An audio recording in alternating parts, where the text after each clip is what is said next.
Migraine പലരിലും പല രീതിയിലാണ് കാണപ്പെടുന്നത്. പക്ഷേ പൊതുവായി മൈഗ്രെയിന് ചില പ്രത്യേകതകളുണ്ട്. രോഗത്തിൻ്റെ പ്രധാനപ്പെട്ട ലക്ഷണങ്ങളൊക്കെ വരുന്നതിന് മുമ്പ് തന്നെ ചില മൈനറായിട്ടുള്ള ലക്ഷണങ്ങൾ കാണിക്കാം. മൈഗ്രെയിൻ്റെ ട്രിഗറിങ് പലർക്കും പല രീതിയിൽ തന്നെയാണ് ഉണ്ടാവുക. ചിലർക്കെങ്കിലും ഒരു നേരത്തെ ഭക്ഷണം ഒഴിവാക്കിയാൽ വരുന്ന മൈഗ്രെയിനാണ്.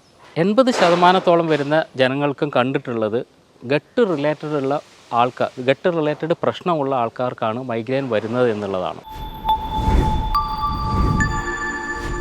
മനുഷ്യനെ ഏറെ ബുദ്ധിമുട്ടുണ്ടാക്കുന്ന തലയുടെ ഒരു വശത്ത് വരുന്ന അതികഠിനമായ വേദനയെയാണ് നമ്മൾ പൊതുവെ മൈഗ്രെയിൻ എന്ന് വിളിക്കാറുള്ളത്. മൈഗ്രെയിൻ പലരിലും പല രീതിയിലാണ് കാണപ്പെടുന്നത്. പക്ഷേ പൊതുവായി മൈഗ്രെയിന് ചില പ്രത്യേകതകളുണ്ട്.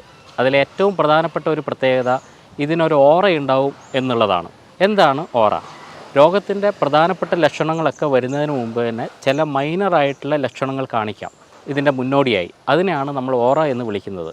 ചിലർക്ക് അത് കണ്ണിനകത്ത് വരുന്ന ബ്ലറിങ് ആയിരിക്കാം, മറ്റു ചിലർക്ക് കണ്ണിനകത്ത് ചെറിയ വെളിച്ചം പോലെ വരുന്നതായിരിക്കാം, മറ്റു ചിലർക്ക് അത് നോസിയേഷനാണ്, ഛർദ്ദിക്കാനുള്ളൊരു ടെൻഡൻസിയാണ്. ഓറ പോലെ തന്നെ വളരെ പ്രത്യേകതയുള്ള മറ്റൊരു കാര്യമാണ് ഇതിൻ്റെ പുറകിൽ ഒരു ട്രിഗറിങ് ഉണ്ടാവും എന്നുള്ളത്. മൈഗ്രെയിൻ്റെ ട്രിഗറിങ് പലർക്കും പല രീതിയിൽ തന്നെയാണ് ഉണ്ടാവുക.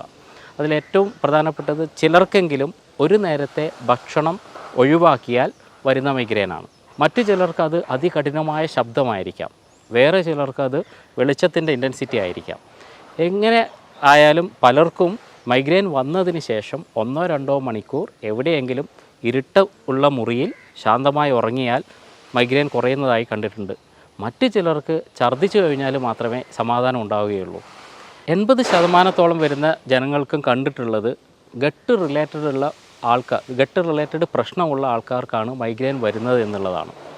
അതായത് ബ്ലോട്ടിംഗ് ഉണ്ടാവുക, നെഞ്ചരിച്ചിലുണ്ടാവുക, ഗ്യാസ് നിറയുക, കോൺസ്റ്റിപ്പേഷൻ ഉണ്ടാവുക, അങ്ങനെ പല ലക്ഷണങ്ങളും കാണിക്കാറുണ്ട്.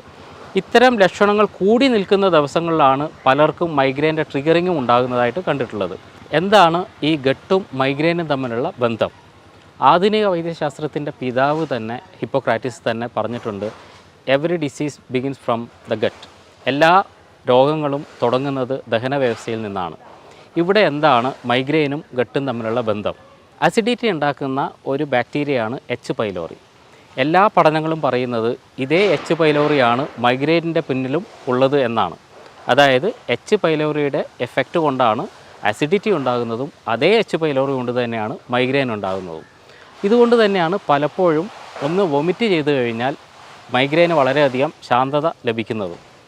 എച്ച് പൈലോറിയെക്കുറിച്ചുള്ള പഠനത്തിന് നോബൽ സമ്മാനം തന്നെ ലഭിക്കുകയുണ്ടായിട്ടുണ്ട്.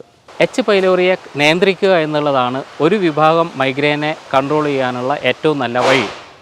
ഇതിനു വേണ്ടി നമുക്ക് ചെയ്യാനുള്ളത് ഡയറ്ററി മാനേജ്മെൻറ്റ് തന്നെയാണ്. ഭക്ഷണത്തിൽ എന്തൊക്കെ മാറ്റങ്ങൾ വരുത്തണം എന്ന് നമുക്ക് നോക്കാം. ഏറ്റവും പ്രധാനപ്പെട്ടത് ദഹന വ്യവസ്ഥയ്ക്ക് ബുദ്ധിമുട്ടുണ്ടാക്കുന്ന കാര്യങ്ങൾ ഒഴിവാക്കുക എന്നുള്ളത് തന്നെയാണ്. അതിലേറ്റവും പ്രധാനമുള്ളത് റോ ഡയറ്റ് അല്ലെങ്കിൽ വേവിക്കാത്ത പച്ചക്കറികൾ കഴിക്കുക എന്നുള്ളതാണ്.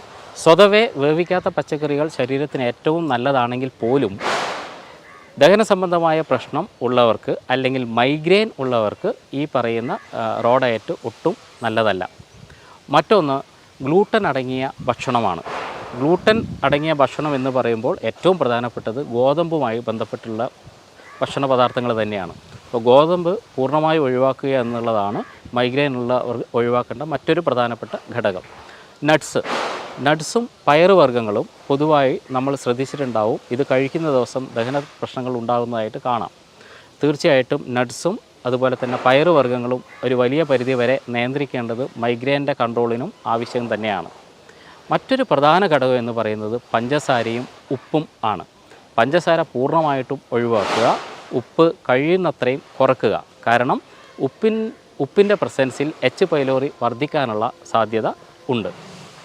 ഇതുപോലെ തന്നെ എന്തൊക്കെ സാധനങ്ങൾ നമ്മൾ കഴിക്കേണ്ടതിൽ ഏറ്റവും പ്രാധാന്യം നമ്മൾ പറയുന്നത് പ്രോബയോട്ടിക്സ് അല്ലെങ്കിൽ നല്ല ബാക്ടീരിയയാണ്.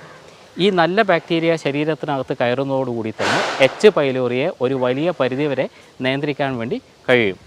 ഇങ്ങനെ പ്രോബയോട്ടിക് അടങ്ങിയ വളരെ നല്ലൊരു ഭക്ഷണമാണ്. സാമാന്യം നന്നായി അധ്വാനിക്കുന്ന പഴയ കാലത്തുള്ള ആൾക്കാർ ധാരാളമായി കഴിച്ചിരുന്ന ഒരു സാധനമാണ് പഴങ്കഞ്ഞി. ഈ പഴങ്കഞ്ഞി വളരെ നല്ലൊരു പ്രോബയോട്ടിക്കാണ്. മറ്റൊന്ന് അധികം പുളിക്കാതെയുള്ള തൈരാണ്. അധികം പുളിക്കാത്ത തൈരും പ്രോബയോട്ടിക്കായിട്ട് നമുക്ക് ഉപയോഗിക്കാം. ഇതേപോലെ തന്നെ എച്ച് പൈലോറിയെ നിയന്ത്രിക്കാനുള്ള മറ്റൊരു പ്രധാനപ്പെട്ട കാര്യമാണ് നന്നാറി. നന്നാറിയുടെ വേര് ഇട്ട് തിളപ്പിച്ച വെള്ളം 1-2 ലിറ്റർ ഉണ്ടാക്കി വെക്കുക. അത് തന്നെ ദിവസം മുഴുവൻ കുടിച്ചുകൊണ്ടിരിക്കുക. ഇതും വളരെ നല്ലൊരു മാനേജ്മെൻറ്റാണ്. അടുത്തതായിട്ട് വളരെ പ്രധാനപ്പെട്ട ഒരു കാര്യം കരിഞ്ജീരകത്തിൻ്റെതാണ്. കരിഞ്ജീരകത്തിന് എച്ച് പൈലോറിയെ നിയന്ത്രിക്കാനുള്ള കഴിവ് ഉണ്ട് എന്ന് പല റിസർച്ച് പേപ്പറുകളും പറയുന്നുണ്ട്. എങ്ങനെയാണ് കരിഞ്ജീരകം ഉപയോഗിക്കേണ്ടത്?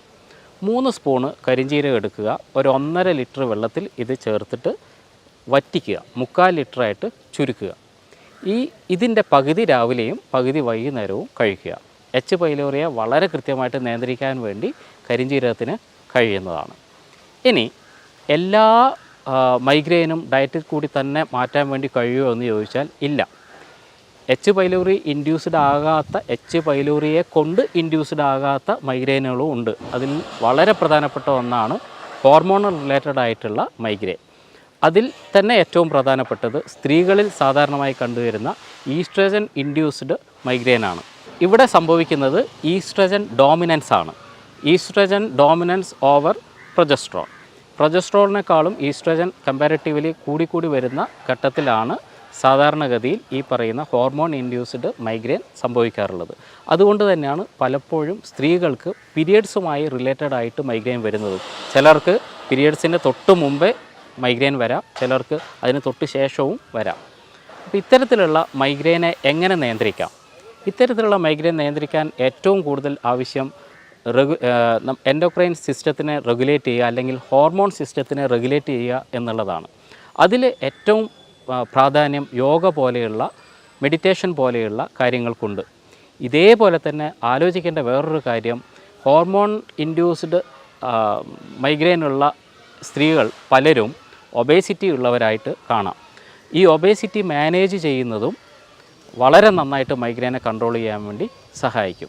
അതുകൂടാതെ നമ്മൾ വ്യാപകമായിട്ട് ഇപ്പോൾ കണ്ടുവരുന്ന ഒരു പ്രശ്നമാണ് ഹെപ്പാറ്റോമെഗരി, അല്ലെങ്കിൽ ലിവറിനകത്ത് ഫാറ്റ് അടിഞ്ഞുകൂടുക എന്നുള്ള പ്രശ്നങ്ങൾ.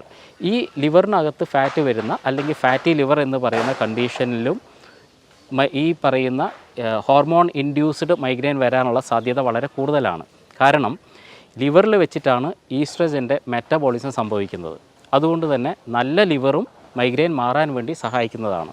അപ്പോൾ ഈ ഘടകങ്ങളെല്ലാം ഏത് തരത്തിൽപ്പെട്ട മൈഗ്രെയിനാണ് ആ വ്യക്തിക്കുള്ളത് എന്ന് വ്യക്തമായി മനസ്സിലാക്കി, എച്ച് പൈലോറിയുടെ പ്രശ്നമുള്ള ആൾക്കാരാണെങ്കിൽ ഡയറ്ററി മാനേജ്മെൻറ്റ് കൃത്യമായി ചെയ്യുകയും, ഹോർമോൺ ഇൻഡ്യൂസ്ഡ് സാധനമാണെങ്കിൽ, മൈഗ്രെയിൻ ആണെങ്കിൽ ഹോർമോൺ ബന്ധപ്പെട്ട രീതിയിൽ തടി കുറക്കുക, അല്ലെങ്കിൽ കൃത്യമായ യോഗയും മെഡിറ്റേഷൻ ചെയ്യുക, അതുപോലെ ലിവറിനെ എൻഹാൻസ് ചെയ്യാനുള്ള, നന്നാക്കാനുള്ള വർക്കുകൾ ചെയ്യുക. ഇതാണ് മൈഗ്രെയിനെ ശാശ്വതമായി പരിഹരിക്കാനുള്ള നല്ല മാർഗങ്ങൾ. മറ്റൊരു സയൻറ്റിഫിക് ഹെൽത്ത് ടിപ്പുമായി വീണ്ടും കാണാം. അതുവരെ നന്ദി.